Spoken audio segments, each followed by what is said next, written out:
Good morning, नमस्कार। मेरा नाम राज आलमपुर है। जैसा आप जानते हैं, मैं एज ए साइकोलॉजिस्ट प्रैक्टिस करता हूँ रोहतक सिटी में। आज हम एक ज़रूरी मूवी पे बात करेंगे, लाल सिंह चड्ढा, और इसके पीछे काफ़ी कंट्रोवर्सी और इसके अलावा भी बहुत सारे देश में अलग-अलग रूप में इस मूवी के रिलीज़ होने के बाद लोगों के रिएक्शन देखे गए हैं। इस वीडियो में हम जानेंगे कि आखिर इस तरीके की चीज़ें क्यों हो रही हैं और किस तरीके की साइकोलॉजी है एक इंसान की जब वो किसी भी मूवी को बायकॉट करता है और क्या रीज़न उसका रहता है। इससे पहले मैं आपको बताऊं, आमिर खान हमारे देश के एक नामी एक्टर में आते हैं जिन्होंने बहुत ही अच्छी मूवी, जैसे कि अभी पीछे दंगल, उससे पीछे दूसरी तारे जमीन पे, जहाँ पे एजुकेशन को लेके भी काफी अच्छी मूवी दी गई है। लेकिन इन्हीं दिनों में एक मूवी ऐसी भी आई है कि जिसके ऊपर लोग जो हैं बस इंतजार में थे कि कब उनकी नई मूवी आएगी और वो उसका बदला एक तरीके से लेंगे। आज हम इस वीडियो में जानेंगे कि आखिर क्या रीजन है इस लाल सिंह चड्ढा मूवी को बायकॉट करने का। मुख्य रूप से 2-3 रीज़न ही हैं, जिसके ऊपर हम डिस्कस करेंगे। सबसे पहला रीज़न तो बिल्कुल रिसेंट में अभी एक पीछे मूवी आई थी पीके, और पीके मूवी जब लॉन्च हुई थी, जब रिलीज़ हुई थी, उसके कुछ दिन बाद ही एक एफआईआर लॉन्च हुई कि भई हमारे हिंदू धर्म को लेके यहाँ पे इस तरीके से एक्टिंग की गई है कि ये एक तरीके से मज़ाक बनाया जा रहा है।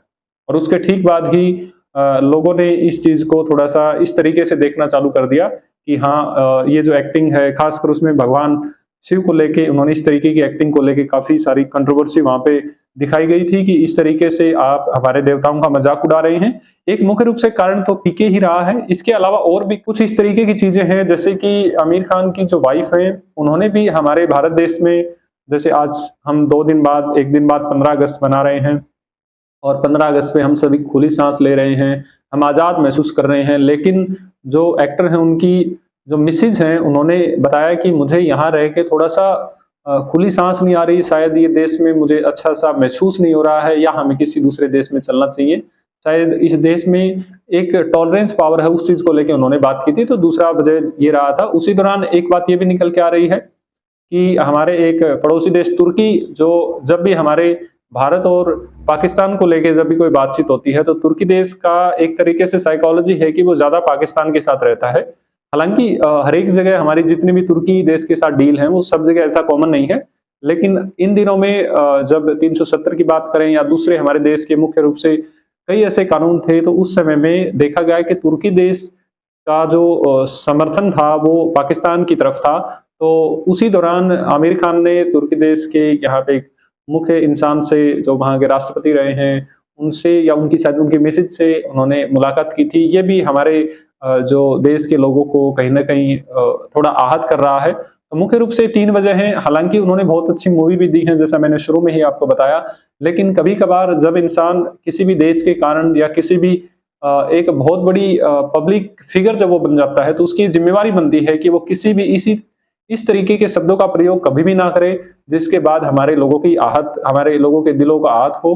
तो ये सब कुछ मोटे तौर पे वजह है जिससे लाल सिंह चड्ढा को एक तरीके से इस तरीके से देखा गया है कि शायद इस मूवी को हमें नहीं देखना है, इसको बायकॉट करना है। व्यक्तिगत रूप से मैंने अभी इस मूवी को नहीं देखा है, लेकिन मैं आपको बता दूँ कि बायकॉट करने से कहीं बहुत सारे लोगों के दिमाग में है कि आमिर खान या फिर उस कंपनी का नुकसान होने वाला है। तो मैं आपको थोड़ा-सा और भी बता दूँ, आप सिर्फ सिनेमा घर में जाने की मूवी के लिए बायकॉट कर रहे हैं, लेकिन नेटफ्लिक्स है, अमेज़न है, या बहुत सारी ऐसी डिजिटल राइट्स है, जहाँ पे ऑलरेडी पहले से ही हर एक मूवी के राइट्स ऐसे बेचे जाते हैं।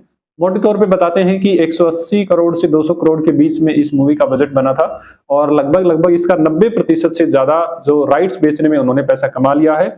और पहले 11 तारीख से और आज तक का 30 करोड़ से ऊपर के आसपास इन्होंने कमा लिया है। तो नुकसान तो नहीं है, लेकिन फिर भी व्यक्तिगत रूप से मेरा ये मानना है कि जब इस लेवल पे आप देश में पहुंच जाते हैं, जहां पे आप इतनी सारी जनता आपको प्यार देती है, इतने सारे लोग प्यार देते हैं, तो हमारे लिए जरूरी हो जाता है कि हम किसी भी शब्द का प्रयोग हमारे देश के लिए करते हैं, तो उन लोगों के दिलों को कहीं आहत न पहुंच रही हो। और शायद आमिर खान ने भी इसके ऊपर इंटरव्यू में बताया है कि बहुत सारी ऐसी बातें हैं जिससे लोगों को आहत हुआ है, तो उन्होंने माफी भी मांगी है।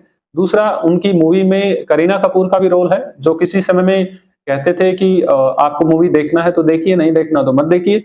लेकिन इस बार ऐसा लग रहा है कि उन्हें इस स्टेटमेंट को बदलना पड़ेगा। हालांकि आमिर खान ने माफी मांगते हुए ये भी कहा है कि मूवी देखना न देखना, चलो वो तो हमारा एक खुद का अधिकार है, हम उनकी रिस्पेक्ट करते हैं, लेकिन उन्होंने काफी मेहनत की है, तो इसलिए उस मूवी को देखना चाहिए, ऐसी वो बार बार रिक्वेस्ट भी कर रहे हैं। और कई टीवी चैनल के माध्यम से उन्होंने माफी मांगी है। इवन जब पीके आया था तब भी उन्होंने माफी मांगी थी कि हमारा उद्देश्य इसे इस तरीके से करने का नहीं था। आमिर खान एंटरटेनमेंट के माध्यम से देखा जाए और उनकी मूवी की स्टाइल देखा जाए और उनका मेहनत जो काम करने की मेहनत देखी जाए, निश्चित ही वो एक प्रशंसा के पात्र हैं। लेकिन उनकी व्यक्तिगत ज़िंदगी को यदि हम देखें, तो उनके द्वारा या उनके परिवार के द्वारा हमारे भारत देश के अंदर कुछ इस तरीके के शब्दों का प्रयोग किया गया है, जिससे दिलों को आहत पहुँची है। निश्चित ही ये निंदनीय है। आपका क्या मानना है? आप भी मुझे ज़रूर बताएँ अपनी कमेंट सेक्शन में कि क्या लाल सिंह चड्ढा को देखना या आपने देखा है सबसे पहले तो? यदि नहीं देखी है या आप बॉयकॉट कर रहे हैं, तो इसके पीछे आपकी तरफ से क्या वजह हो सकती है?